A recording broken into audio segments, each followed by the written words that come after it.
Hi everybody, thanks for stopping by. Today we are going to compare Liquitex and Sennelier, both professional, artist quality grade, heavy body acrylics. Both are expensive, so I wanted to compare those two and see when, why, and if I want to use one over the other. Let's look at the packaging first. I really like Liquitex packaging. It's easy to open. This doesn't really get stuck and it's big enough for me to unscrew, versus this one, it's really hard. And if you used this paint and closed it and didn't open it for a little bit, it definitely gets stuck. So let me show you. The larger size also comes with the same top, and I need a tool to open it. But it's pretty standard though. Like if you look at golden, it's the same thing. They look the same too, right? And this one is stuck. I haven't opened this in a couple months. I made some swatches side by side and I did them Liquitex, Sennelier, Liquitex, Sennelier, so I can see how they look like really next to each other. And they're on the same paper, of course, same humidity, same temperature, same brush, same amount of water, almost none. Sennelier side all come from the same set. Liquitex, I pulled out some of the extra colors to try to match Sennelier more because I already have Liquitex in my collection, but only a couple of the Senneliers, minus this set. So they look pretty similar. We're gonna look at some of the colors and opacity wise, just how the paint lays down. It's not the same, but if you look at the difference between the paints, the main one that I can see is the Liquitex has more heavy body. You guys see all the Liquitex side? It's the first column.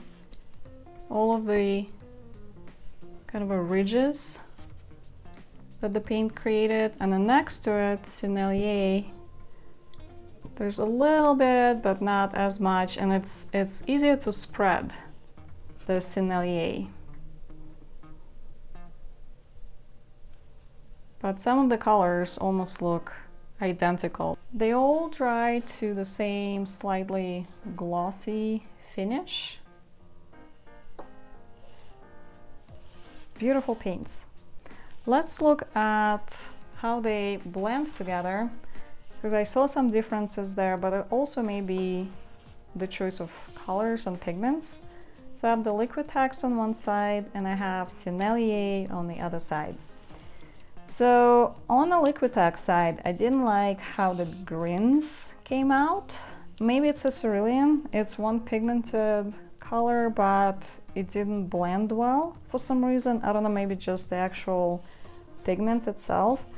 Didn't like how this green came out. The ultramarine green came out kind of okay, but it's kind of this olivey green. The purples, those came out really nice on Liquitex side. And the green, I honestly don't know why do I have this green in the set. I don't know. It looks nice with white, but it doesn't blend with other colors well. I mean, it blends, it just doesn't produce the colors that I want. So I tried blending both Naphthol red and magenta with this green, and we got a purple. That was unexpected. And kind of this slightly purplish black, I think. So it will mix interesting blacks with different undertones, but I was going for the brown. You can still mix the brown, and it actually came out okay. But I had to blend the green first with ultramarine and then add red into that mixture, and then I have my brown. So not as easy and simple. On Sennelier side, I really like the greens, how they turned out. Purples and violet, I like them better on Liquitex side than on Sennelier side, but I did get a nice purple violet color from Primary Red and Ultramarine. Primary Blue did not produce the color that I would want to use. And then my browns turned out really, really nice with Sennelier, with either red basically. One is a little bit darker, one is a little bit lighter, and they were easy to blend. Another thing I did was to put them on different colored paper, so you can see it's not just the color of the paper, but if you would have another layer underneath and you start putting your other paints, another layer on top, this is how they would look like. Very, very nice opacity. I like the Liquitex white better. Unexpected yellows performed really, really well, because usually they're not very opaque, and those are really nice. Really nice reds. The same, they're going a little bit semi-opaque at this point on the black. And ultramarines, those both are transparent, so no surprise here. So this is what they look like, and let's check them out in action. Okay, so we're gonna be working on this paper from Back and Forth, traditional workout paper. I didn't like it for the watercolor. It says that you can use this for acrylics. So really wish I had a different black from Sennelier to make this comparison, but oh well. Here's what I thought about the paints. Let's start with the body. Liquitex feels a little heavier body and holds brush strokes. It cuts with water really easily, and it was easier to create lighter washes than Sennelier. Sennelier feels more oily and initially less body. It feels different with water, not as easy to mix it in to create a wash. Its ability of spreading, I don't know how to phrase it, so we're gonna go with this. Liquitex spreads not as easily when there's no water added, but a lot easier if you add liquid. Sennelier spreads really well without water. Color mixes. Liquitex produced better brighter purples and violets, but it produced dull greens. I feel like some of the vibrancy gets lost and slight color shift into darker when the paint dries. Sennelier, the paints are more neutral to start with, but slightly more opaque and not losing vibrancy in mixes. It created beautiful greens and browns. More color shift than Liquitex when dry. I feel like it was more difficult to blend colors to create a uniform mix. Blending. Liquitex was easier to blend on the surface, surprisingly. Sennelier, I feel like I need several brushes to achieve the same effect. Drying time. Liquitex dries average fast for an acrylic. Sennelier dries a little bit faster than average. Drying finish. Liquitex has soft satin finish. You can use colored pencils on top of it. Sennelier, more shiny, even film. You cannot use colored pencils on top. Just as general information, Liquitex comes in 105 colors and Sennelier in 120, most single pigments. I like majority of the colors in Sennelier and less on the Liquitex side, in terms of opacity, spreadability, and created mixes. Price is very similar for both brands.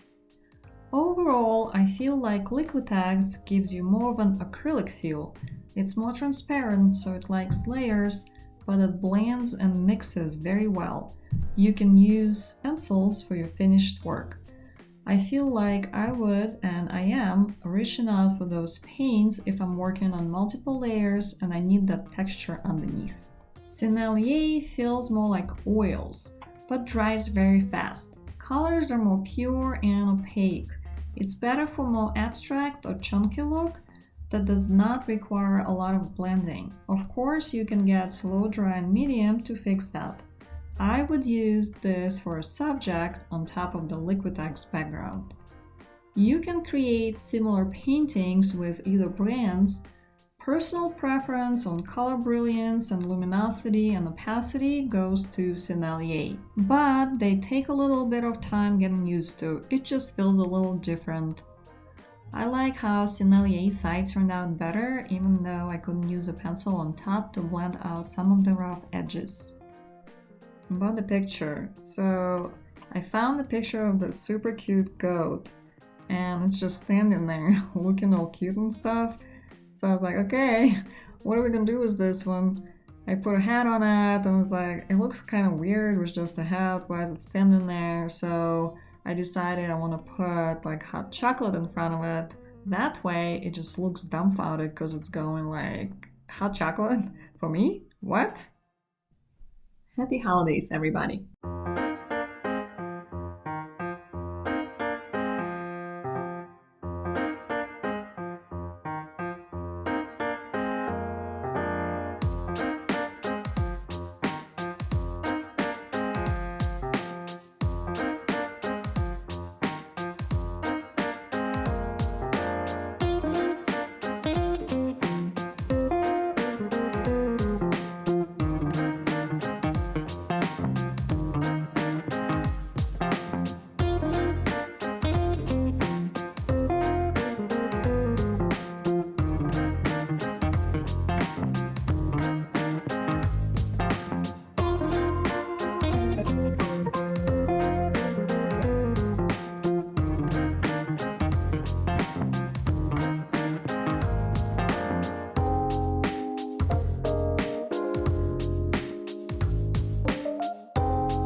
Here's them both together side by side. So this side is Liquitex and this one is Sennelier.